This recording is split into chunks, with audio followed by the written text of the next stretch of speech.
Another mailbag episode where I answer all the questions that you guys sent in for today's episode of the Locked On Pistons podcast. You are Locked On Pistons, your daily Detroit Pistons podcast. Part of the Locked On Podcast Network. Your team every day.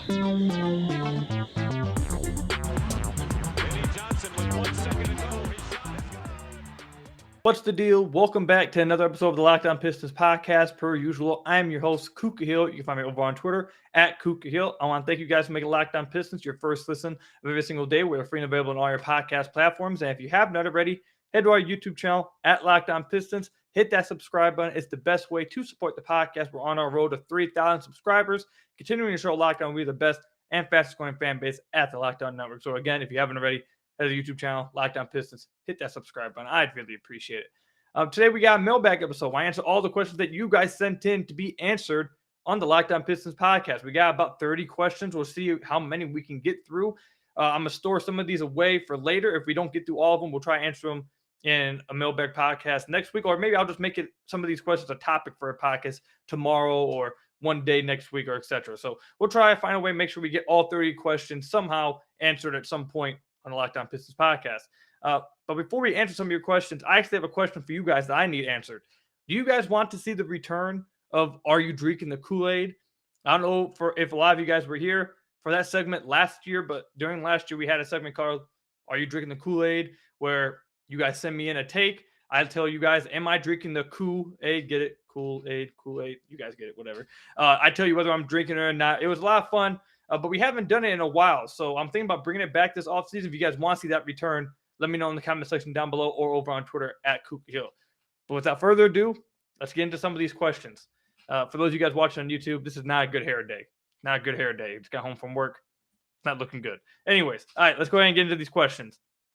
This one is from Fueled by Motown on Twitter. It says, if you knew you needed Jerami Grant in a sign trade for DeAndre Ayton, would you bypass more realistic offers that you discussed in your latest episode, where I talked about possibly trading Jerami Grant for 16 and Bogdanovich from the Atlanta Hawks to be able to pursue Ayton? Or are you trading Jerami Grant for a realistic, less slam dunk of a package, knowing that Ayton won't be realistic? That's a good question. So I think it all depends about where like obviously I don't have this insight like Troy Weaver does. I know some stuff. And I don't get confused. I know some things, but I obviously don't have the insight and the knowledge that Troy Weaver has about the whole DeAndre Ayton situation. So if Troy Weaver feels like he has a legitimate chance to get DeAndre Ayton and he feels comfortable and he feels confident in that chance, but he knows that Jerami Grant is going to be needed to get it done, it depends about how confident Troy Weaver is. If Troy Weaver is very confident that he can get that done, then you hold on to Jerami Grant and try to make it happen. Even if it doesn't happen, if you feel that confident that you can get this to work and you think it will happen, then you hold on to Jerami Grant. But if you're not like close to, I'd say like 60, 70% confident you can get that done, I think you make a deal for one of my more realistic trades that I've brought up on draft night. It sounds like they really like Keegan Murray. If Keegan Murray's there at 5, draft Keegan Murray, trade Jerami Grant for like I said, 16 Bogdanovich, maybe even 12 to OKC. Maybe you can trade Jerami Grant somewhere in the first round and get another first-round pick and bring someone else along the board. Maybe somehow Portland gives you 7 for Jerami Grant, even though it sounds like it's not going to happen. Maybe that happens, you do that trade. So I think it all depends about how confident the front office and Troy Weaver are in their ability to get DeAndre Ayton. For me, you'd have to be around 60, 70% confident you can get it done. If you're not at that level, I think you have to make a deal that's more realistic on draft night. Next question is from Piston of the Day. If you could only retain 6 Pistons for next season, who would they be? All right, so I'm going to assume that I can trade the ones that I'm not keeping. So like it's not like if you don't keep Jerami Grant, you're just releasing him to free agency. Like I'm going to assume I can trade Jerami Grant instead of keeping him. So if that's the case, I'm gonna go ahead and go with Cade, Saddiq Bey, Isaiah Stewart, Isaiah Livers, Killian, and Marvin Bagley. I think those are the 6 I'd keep. I don't think it would actually be that hard of a decision too. Because a lot of the other guys are like veterans or guys who may not even come back anyways next year. And Frank Jackson, Hamidou Diallo, like I said, vets and Corey Joseph and Kelly Olynyk and Rodney Magruder. The only one that's in the toss-up is Jerami Grant. And that depends where you stand on him. Are you keeping Jerami? You want him to be on the roster next year, or you want to trade him? If that's the case, I think you let Marvin Bagley walk and Jerami Grant replaces him. But I'm not one of those people that want Jerami on the roster next year, so I'll trade Jerami. I'll keep those 6. Fun question, though. Next one is from Jacob Deming. He says, would you rather have Mitchell Robinson, Mo Bamba, or neither on the roster next year, and why? How do they fit with the team, and what concerns would you have with these players? I would take either Mitchell Robinson or Mo Bamba. I think Mitchell Robinson is probably a little bit more effective as a roll man and as a lob threat. Mitchell Robinson probably is a little bit more polished defensively, I'd say. I listen to some Orlando Magic guys, and the draft guy that we have on the podcast from Lockdown all the time, Richard Stayman, is actually is a Magic person, a Magic fan, and they don't talk very highly of Mo Bamba. Says he averaged a lot of blocks, but a lot of them aren't really him going after him. It's kind of just people coming into a 7-footer and like, oh, God, he's 7 feet. I probably should have done this.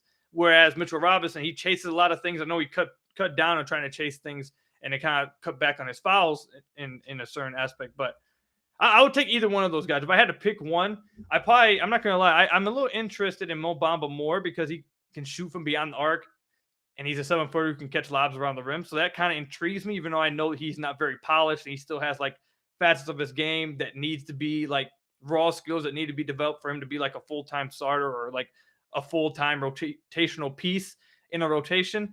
But Mo Bamba would be who I'd pick. And that's why I think they would fit. Both of those guys fit with the team. To answer your second question, I think they both fit with the team because the team needs some kind of offensive threat at the center position that doesn't involve completely sacrificing your defense. Isaiah Stewart doesn't give you anything offensively, but he's defensively. Marvin Bagley gives you that vertical threat, but he's awful defensively. So they need someone who is capable of not being a complete liability at one of those ends and can give them that lob threat or vertical threat or some kind of offensive presence. Mitchell Robinson, he can give you that lob threat rolling to the rim. He's also not a liability defensively. Mo Bamba is 7 feet, can hit from beyond the arc. He can finish around the rim and dunk around the rim, get some lobs around the rim. He also isn't just a complete lack of liability as well on the defensive end. So I'd take both of those guys. I think that's pretty clear why they fit with the team.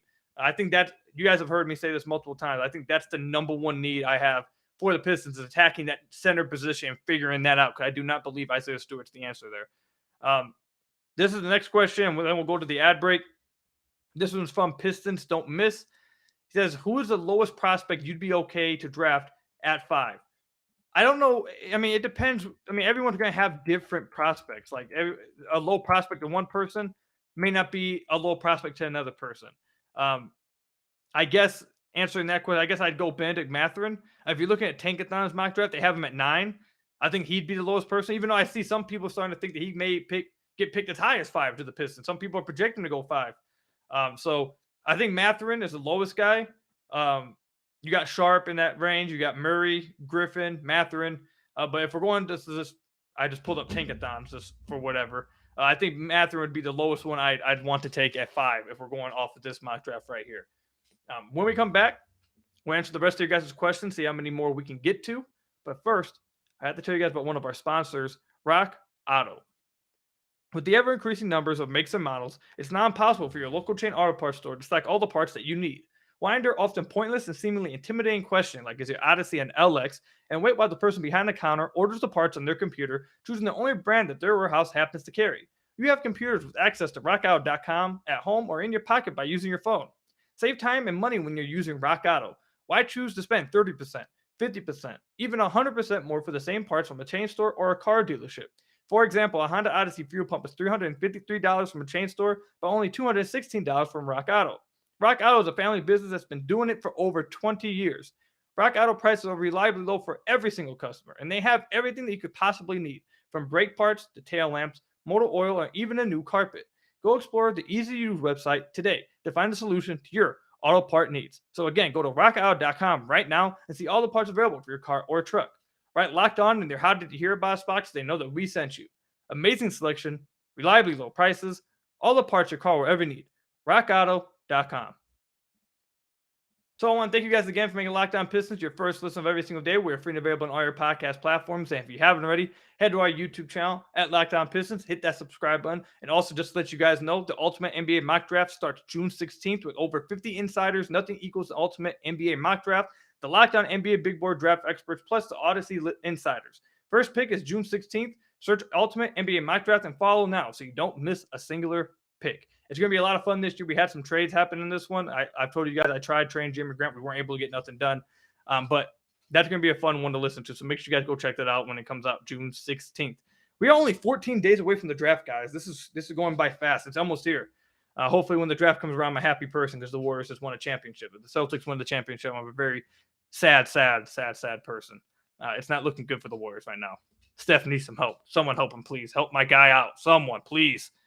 Anyways, let's get back to the podcast. Actually, there's something I want to talk about from the NBA Finals that Pistons fans need to pull away and make it needs to be like addressed to the Pistons team moving forward. Like, what's the takeaway from the Finals that the Pistons need to put into their team building and foundation moving forward? I think there's one thing that's very clearly popped up in the NBA Finals and throughout the playoffs that I think the Pistons need to make sure they build around and continue building towards. We'll talk about that probably in an episode next week, but make sure you guys stay tuned for that.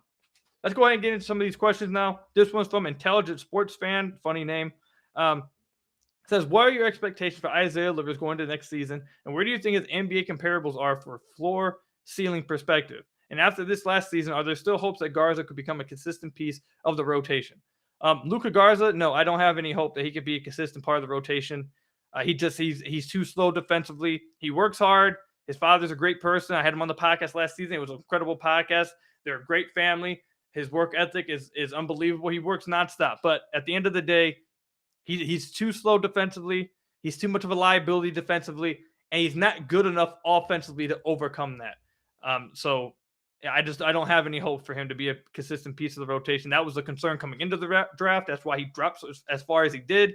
And nothing we saw in his rookie season would make you believe that that's something that will change. Again, for how bad he is defensively, he'd have to be like otherworldly offensively to make up for it. And I just don't know if that's like possible to happen. So I don't know. I mean, if it happened, obviously we'd be happy, but I don't think that anyone should really have a legitimate, reason, or nothing from this past season should give anyone a reason to believe that could possibly happen. So I don't think that's the case. As far as it goes to Isaiah Livers, I think Isaiah Livers will be in the rotation, steadily in the rotation this upcoming season. As far as why I think his like ceiling or floor could be, I don't know. I think his ceiling could possibly be like a fifth starter, a guy who's like the fifth best player in the starting lineup, who's just there because he's a great shooter, talks on defense, knows his rotations, is going to make the right plays, doesn't try to be more than what he is, and just connects the team. I could see that happening for him. That's his ceiling. As far as his floor, I can't see him ever falling out the league because he's just such a good shooter and he knows how to play the game and he talks and knows how to rotate defensively, etc. So I don't think there's any way he could be out the league. I think his floor could be like guy who's in and out of the rotation, like your 10th, 11th guy on your roster. I think realistically moving forward with the Pistons, I think he'll probably be like the 8th guy in your rotation. Get consistent minutes in the rotation. A guy can start some games for you. You won't, you hopefully won't miss a beat when it comes to picking up on plays and defensively and spacing, et cetera, et cetera. So I think that's where he's at right now. I think everyone should be extremely happy about that. I love Isaiah Livers. I think he's a nice piece to have. He's not going to be some superstar. He's not some building block, but I think he's an incredible piece to have. You need rotation players. You don't just need stars. You need to build a rotation. I think if you can get rotation players out of second-round picks, you should be extremely happy. And I think they did that with Isaiah Livers. So I really like Isaiah Livers. I'm interested to see what he does this upcoming season for the Pistons. Next question is going to be from Steve Font. It says, what's in store for Killian Hayes this upcoming year? Can he fill in and contribute at the shooting guard combo position, or is he destined to be a backup point guard? For this upcoming season, and I'm sorry if you guys can hear my dog barking in the background, by the way. He's going crazy, so I apologize for that. I forgot to say something about that. Anyways, as far as it goes for Killian, I think he's destined to be a backup point guard with the Pistons this season and probably moving forward as long as he's with Detroit. Now, obviously, this depends on if he improves, but I said this earlier in the offseason. I believe I said as soon as the offseason ended that no matter how much Killian improves, like if Killian became like a 35% three-point shooter and he got aggressive, he was getting to the basket, and he was playing really well. That stretch we saw at the end of last season for like the last month and a half of the season is legit, and he becomes much more aggressive offensively while still being that great defensively and can become a shooter from beyond the arc. All those things come together, and he actually starts to show he's the 7th overall pick. I don't think he's ever going to be more than a backup point guard for the Pistons. I don't think they want him as the starter next to Cade. Even, again, like I said, even if he like improves and gets to a point where he could go to another team and possibly hit the ceiling of the 7th overall pick. I don't think that he's going to get that chance with the Pistons no matter what. I think they have, based on the reports and the rumors, they have an idea of the type of guard they want next to Cade Cunningham. They want a flat-out scorer. I don't think Killian will ever be a flat-out scorer no matter what. Even if he hits his ceiling, I don't think his ceiling was ever going to be just a flat-out scorer. So I don't think he fits the archetype they're looking for. So I think he's going to be destined as a backup point guard for the Pistons, no matter how much he improves. I don't think he's even going to get a chance, really, to take that starting shooting guard position. So that's where I'm at with Killian Hayes, though. That doesn't mean I'm out on Killian. I'm very still in on Killian. I just don't think he's ever going to get – I don't think he really has a chance, no matter how much he improves, to be a starting shooting guard for the Pistons this upcoming year. This question is from Rob Fritz. He says, what is your nightmare scenario for the Pistons offseason? Signing Colin Sexton. I'm leaving it at that. I'm not saying anything else. All you Colin Sexton lovers, I know you guys are out there. I know you guys will be listening. You guys could be mad at me for that. I don't care. It is what it is. If the Pistons sign Colin Sexton to $20+ million this offseason, I'll be incredibly disappointed and frustrated. Next question is, with teams like the Celtics, it's from Bub on Twitter. It says, with teams like the Celtics, Memphis, Mavs, Golden State, Cleveland, and Bucks looking like they will continue to be strong for 3 to 4 years down the road, when do you see the Pistons potentially becoming contenders, and how hard do you think it will be for the Pistons to get over that hump? It's going to be incredibly hard. It's always hard to become a contender. It's tough. They're going to have to do a lot of things right and get a lot of moves right, make a lot of the right decisions in free agency, trades, draft, and they're going to have to get lucky. There's always a lot of luck with it too. So it's going to be incredibly hard. As far as when do I think they could possibly become a contender, I'd say probably the 24-25 season is the earliest I could see it happening. I think they could become a playoff team as early as 23-24. But the earliest they can be like maybe a contender is 24-25. That's the earliest I can see that happening. It also depends on how good Cade Cunningham becomes, how great he becomes, and how quickly he becomes that great. Like if he's able to hit Luka Doncic levels, for example, and I hate to hold him to that bar because it's not realistic for every prospect to get to Luka that quickly. But if he has that big of a jump like Luka did year 1 to year 2, then year 2 to year 3, then the Pistons could possibly become contenders if the Pistons surround him with the right pieces quickly. But again, it just depends on how quick Cade becomes great, how quickly he becomes one of the top 15, 10 players in the NBA. Now, I don't feel like Pistons fans, I don't want Pistons fans, I don't want the front office either to rush him into that. Not everyone becomes a top 10, top 15 player immediately. Like, not everyone's Luka Doncic. Do I think Cade's going to be that? Yes, I 100% believe that Cade's going to end up being a top 10, top 15 player. But I don't know if it's going to be next year. I don't know if it'll be 2 years from now. I don't know if it'll be 3 years from now. It could be 4 or 5 years from now, maybe 5, 6 years from now when he's 24, 25. Like you see it with Jason Tatum. The Celtics have been knocking on the door for the longest time. And Jason Tatum hasn't entered the quote-unquote superstar group, or when people start considering him a superstar, until he was 24, 25 years old. So I know people are happy. The fan base is extremely happy. And actually, we should make this a topic. This is a great question, by the way. I want to make this a topic for a whole pocket to itself in the future. But I know everyone's excited that we have Cade. I'm excited. Cade's going to be great down the road. I think he's going to be a potential MVP for the Pistons of this league. But it's not going to happen. It may not happen as quick as people think or people want it to happen. Waiting, it taking like 6-7 years is not unnormal. It's not going to be something that's, oh God, he's not living up to the hype. It takes a lot of players till they're like 24, 25 to get there. Not everyone is Luka Doncic and becomes a superstar at 21 years old. It's not going to happen.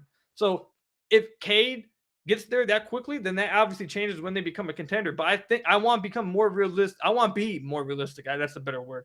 I want to be more realistic and not hold Cade to this bar to where if he doesn't hit superstardom by 24 or 21, he's a bust or something in people's eyes. I think that's utterly absurd. So you just got to wait. Basically, my answer is Pistons fans have to wait. When Cade becomes great, when he becomes legitimately great in this league, that's when they'll be contenders. Whether that's 2 years from now, 4 years from now, or 5 years from now. You wait until that happens. Wait for his development because it will happen. You just got to wait and see whenever it happens. And when it does happen, that's the year I think they take that step. So, I don't know. I think the earliest it will happen is 23-24, though. That's the earliest I can see it. 23-24. Next one is from JT Olson. We'll answer this one, and then we'll get to the ad break. Would you rather have John Collins or DeAndre Ayton in a 1-for-1 trade for Jerami Grant? DeAndre Ayton, not even close. don't want John Collins. Actually, let me take that back. Let me not say I don't want John Collins. I would love to have John Collins. But if you're telling me I can get DeAndre Ayton or John Collins, I don't think it's close. I'll take DeAndre Ayton. I'm starting to see that people don't really think DeAndre Ayton's that good. DeAndre Ayton is really freaking good. Like we've went through his synergy chart multiple times. He's been great. I mean, look at his numbers just strictly on Basketball Reference. Look at his efficiency. Like I'm confused why people. I mean, actually, I'm not confused. I know why it happens because everyone starts to watch the Phoenix Suns in the playoffs, not the 82 game season. So the fact that he struggled in the final few games against the Dallas Mavericks, now everyone thinks he sucks. I know how this works, but it's dumb. He's incredibly good. He's incredibly good. He's not in the first tier of center, but I think he's probably number one in the second tier. And he has a chance to enter the first tier. Like, I don't think people understand how good DeAndre Ayton is. Maybe I'm higher on him than most, but I think DeAndre Ayton's easily better than John Collins. I don't think that's just me, though. Well, let me know what you guys think in the comment section down below or on Twitter at Kooky Hill. When we come back, we'll answer more of your guys' questions. But first, I have to tell you guys about another one of our sponsors, your guys' favorite sponsor, Built Bar. Don't you love a chewy chocolatey brownie? What about a caramel brownie with caramel swirled on the top?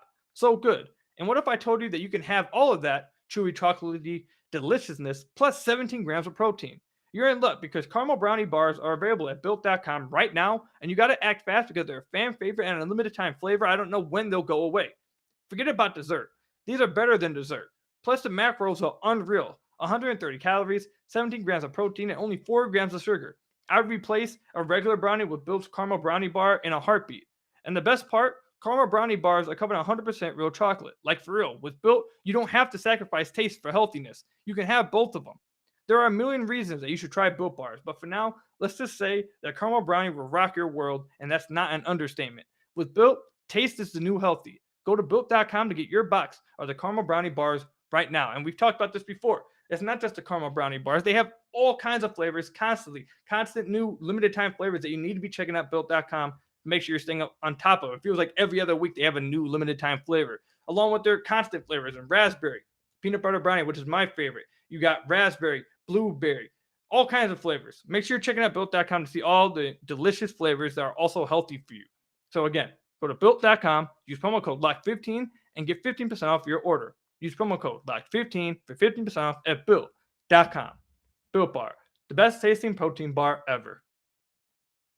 So I want to thank you guys again for making Locked On Pistons your first listen of every single day. We are free and available on all your podcast platforms. And if you haven't already, head to our YouTube channel at Locked On Pistons. Hit that subscribe button. I'd really appreciate it. It's the best way to support the podcast. But let's go ahead and get right back into some of these questions. Let's go ahead and answer. We had 4 questions coming from YouTube. Let's go ahead and answer one of these ones. This one's from Cam Elder on YouTube. He says, what is the best case scenario in your opinion for the offseason? Where does that put us next season?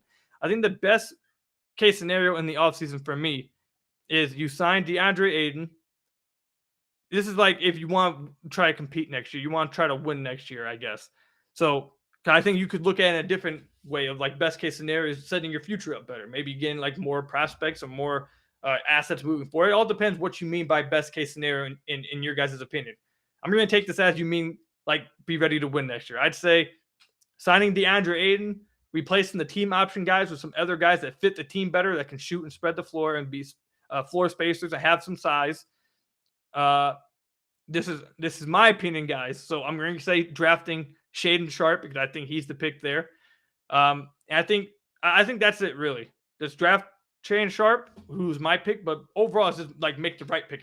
In my opinion, I think Shaedon Sharpe is the right pick. Sign DeAndre Ayton, replace the team option guys with guys that fit in the rotation. And within signing DeAndre Ayton, I'm going to say that includes trading Jerami Grant. If you can get DeAndre Ayton without trading Jerami Grant, cool. Then you trade Jerami Grant for another lottery pick or a first-round pick. Now you have 2 assets. You got DeAndre Ayton. You replace those team option guys. I think that's the best case scenario for the Pistons offseason. I don't think that's realistic. I don't think it's possible to happen. But my best case scenario, I think that would be my answer. Next one from YouTube is from Brian Parsons. It says, would you be disappointed if whoever the Pistons draft do not make an all-rookie team? No, I don't think that matters, to be honest. The rookie teams are there's a lot of people who don't make rookie teams. They're trying to be superstars and star. Like, the rookie teams are overrated, especially like making all-rookie first team. I saw so much arguing going on over all-rookie first team because Herb Jones wasn't on it and Jalen Green was. Like it doesn't matter. It's really not that big of a deal. And the fact that, guys like Herb Jones didn't even make all rookie first team. We got Josh Giddey. Like, these guys are going to be great players in the NBA. So I don't think all rookie teams matter at all, to be honest. Like, if he makes all rookie first team, obviously that's a big thing. That's like, oh yeah, congratulations. But if he doesn't, I don't think it's like some big thing. So I don't care if he makes it or not. If he does make it, good, great. He had a great rookie season. If not, as long as they show that they're good, if the player shows that he has a future and gives you the reasons to believe that he's going to be great in the future, if he also then doesn't make all rookie team, I don't think anyone will care. So it depends, I guess. It's what my answer should be. Next one is going to be from Detroit Dynasty. It says, how many minutes per game is Corey Joseph going to be getting next year? Hopefully 0. I think I speak for every Pistons fan is saying 0 minutes per game. Next question is from Dominic Sy. He says, any other viable Jerami Grant trades aside from the trash 16th pick? I don't think the 16th pick is a trash pick. We just watched Torrey Weaver get Sadiq Bey at 19, got Isaiah Stewart at 16, got Isaiah Livers in the second round. Like, this dude's whole, like, his calling card is supposed to be his drafting. So getting him a mid-first round pick is a major win because he's supposed to be able to do something with it. So I don't know why everyone thinks that 16th pick is trash, but I mean, I don't know. I already told you guys, when I was trying to trade Jerami Grant in the ultimate mock draft, it was damn near impossible. I'm sure they're going to try, and they'll have more of a chance to do it in real life. Obviously, we're not like actual GMs, but I don't know. 16th pick, obviously Portland. They're going to continue to talk with Portland. Charlotte, I can see Charlotte possibly happening with the 13th and 15th pick, but I don't know. I think it's somewhere around there. I don't think they're going to get 7, though, from Portland. So I don't know. We'll see what happens, though. Next question is from Wes Holmes. He says, Bogdanovich and Grant are about 1 point apart in 3-point percentage from this last season. So why is Bogdanovich seen as the supreme floor spacer while Jerami Grant is not? Well, one, Bogdan had a quote-unquote off-season this past year in shooting, a quote-unquote off-season in shooting, where he shot 36.8%, basically 37% on 7.5 attempts this past season.